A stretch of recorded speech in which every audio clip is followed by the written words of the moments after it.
Night Fever with Mike Ludlam. Good evening, everyone. Big football games, two of them. Let's start in Menominee, where the #1 Maroons of the Big Five poll entertained the #3 Kingsford Flivers. And the Maroons didn't take long getting downfield, and it's Devin Harris, 5 yards for the touchdown. That capped the 42-yard scoring drive, 7-0 single wing offense. Kingsford looking to get going, but Jackson Ferry is stuffed for no gain by that tough Menominee defense. 3 and out for Kingsford.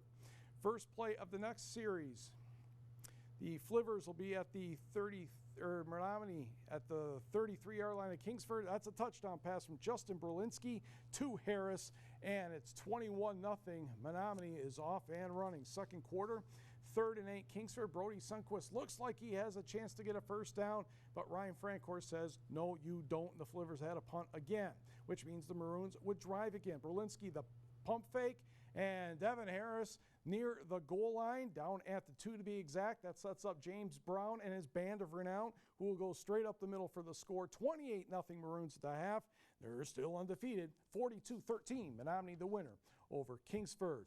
Also in the Great Northern Conference, Marquette celebrates homecoming against the Gladstone Braves.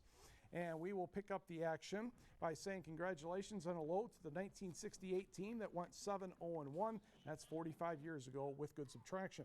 First drive for Gladstone after a few running plays. Sam Pouliot looking for Riley Ballard. He's going to find him a couple yards behind the secondary. 70 yards for the touchdown. 8-0 Braves.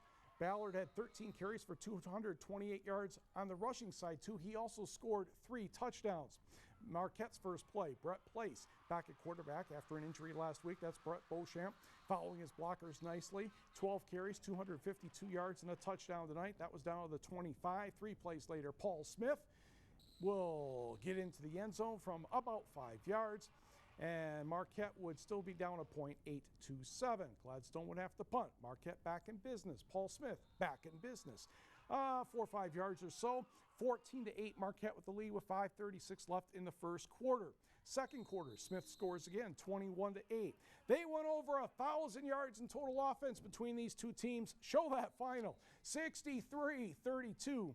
Marquette, your winner. Now let's go to the scoreboard, where Negaunee makes a rough night for Gwynn. Another good night for Tyler LaJoy. 41-6 Miners over the Model Towners. Iron Mountain's back in the win column, 28-14, doubling up Westwood. The M&M game, well, the Munising-Manistee game turned out to be a pretty good one. Mustangs back in the win column, 26-21 over the Emeralds. Stevenson 35, Newberry 8.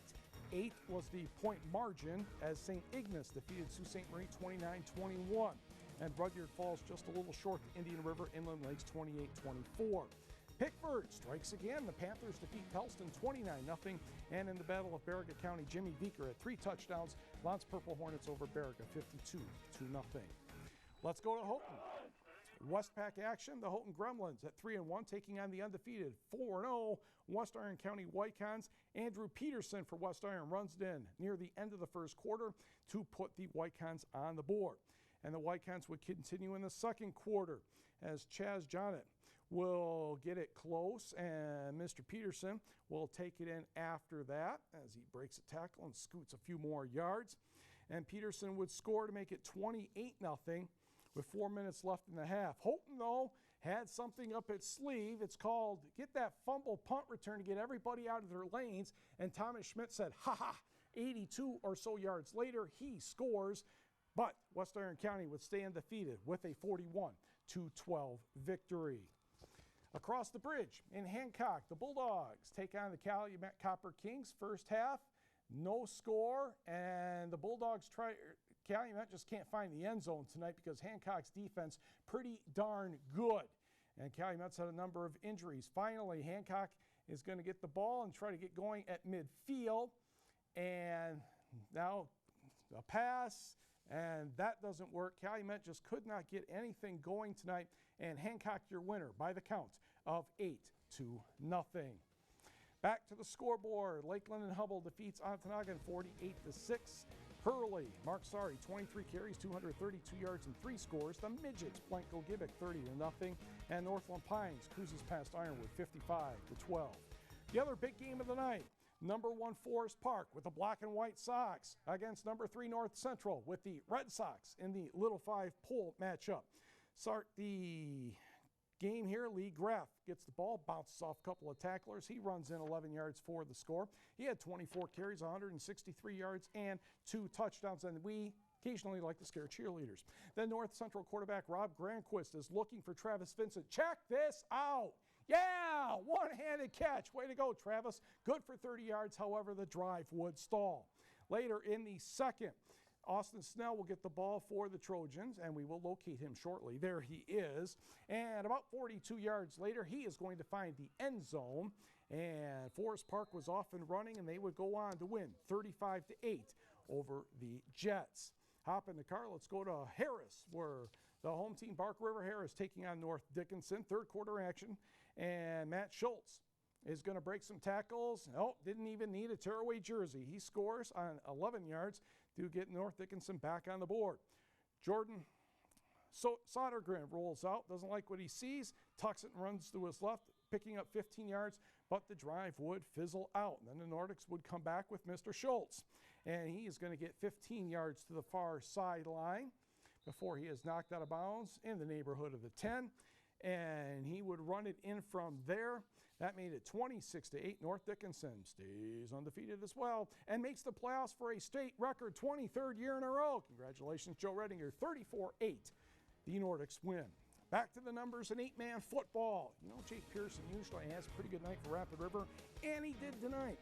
4 touchdown runs and a touchdown pass. Rockets 46, Engadine 22, and Cedarville no trouble with Superior Central 47-6. When we come back, we will check on the NMU volleyball team, home for another weekend against Lake Erie, and the Tigers trying to wrap up their season down in Miami. The NMU volleyball team continues its home stand as Dominic Yoder's squad entertains the Storm of Lake Erie. Pick up the action in the second set. NMU won the first 25-14. Lena Lopes, Kalisha Harley to Callie Heron for the put away. She had 10 kills. NMU leads 18-15. Next for the Cats, it will be Lopes, Harley, Bridget Bustle, cross court. Yep, that'll do just nicely. NMU, a 20-16 advantage. Everybody's up for set point, and Susie Solon will make the pass to Harley, and Lena Lopes will bounce this one off the block and down successfully. She led everybody with 13 kills, 25-19 in the second set. Ooh, the third set was even easier. A minute 10 if you're keeping track at home. NMU 3, Lake Erie, nothing. To the GLIAC scoreboard before I grab one of those pizzas from serving practice. It's Ashland over Michigan Tech 3-0, and Findlay the same, defeating Lake Superior State. Also in college volleyball, Finlandia down in Wisconsin for a series of matches. Lakehead defeats Finlandia 3-1, and Wisconsin Superior getting the best of the Lions 3-0. Minnesota junior hockey, a late start or computer problems, but the Marquette Royals have a 2-1 lead over Central Wisconsin in the third period. Dallas McLaughlin has one of the Marquette goals. AAA hockey in Des Moines, Marquette Electricians fall to St. Louis 4-1 and to the Ontario Avalanche 6-2. In the NHL, Detroit in preseason action defeats Toronto 5-2. An interesting Saturday with not much football in the Upper Peninsula. Michigan Tech at Findlay, NMU at Ashland. The Spartans and Wolverines are both idle. You get Ohio State and Wisconsin, thank goodness, at night. High school football, Escanaba hosts Detroit Country Day, and Ishpeming travels to Norway. We will have some cross-country action from Escanaba, and the big volleyball invite is in Marquette this weekend.